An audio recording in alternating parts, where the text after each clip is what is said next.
And he went a little farther and fell on his face and prayed. Matthew chapter 26, verse 39.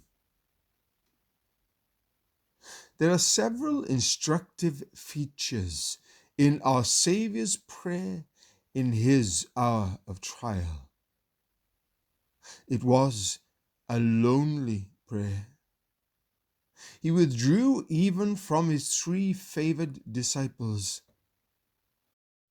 Believer, be much in solitary prayer, especially in times of trial. Family prayer, social prayer, prayer in the church will not suffice. These are very precious, but the best beaten spice will smoke in your censer, in your private devotions, where no ear hears but God's.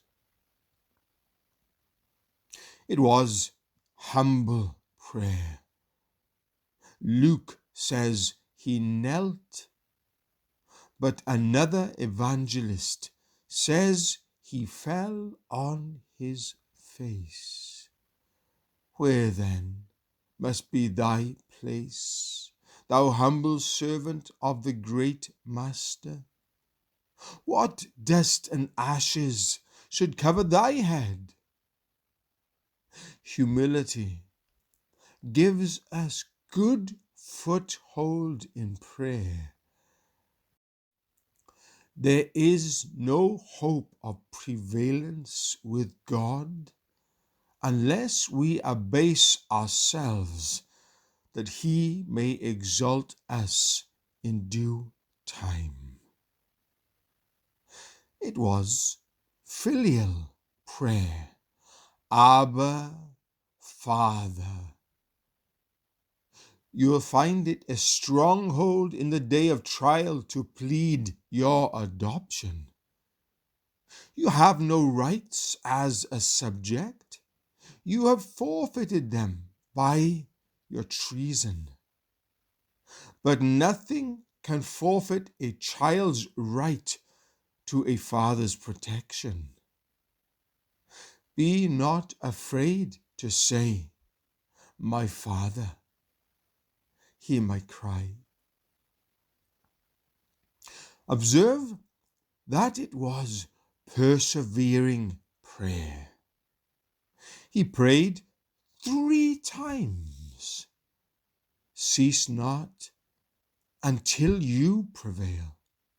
Be as the importunate widow whose continual coming earned what her first supplication could not win. Continue in prayer and watch in the same with thanksgiving. Lastly, it was the prayer of resignation. Nevertheless, not as I will, but as thou wilt.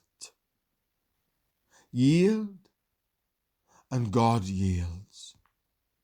Let it be as God wills, and God will determine for the best.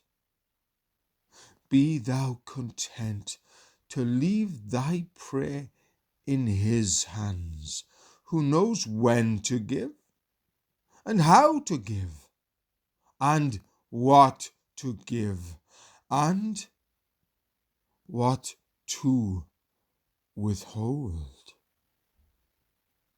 So, pleading earnestly, importunately, yet with humility and resignation, thou shalt surely prevail.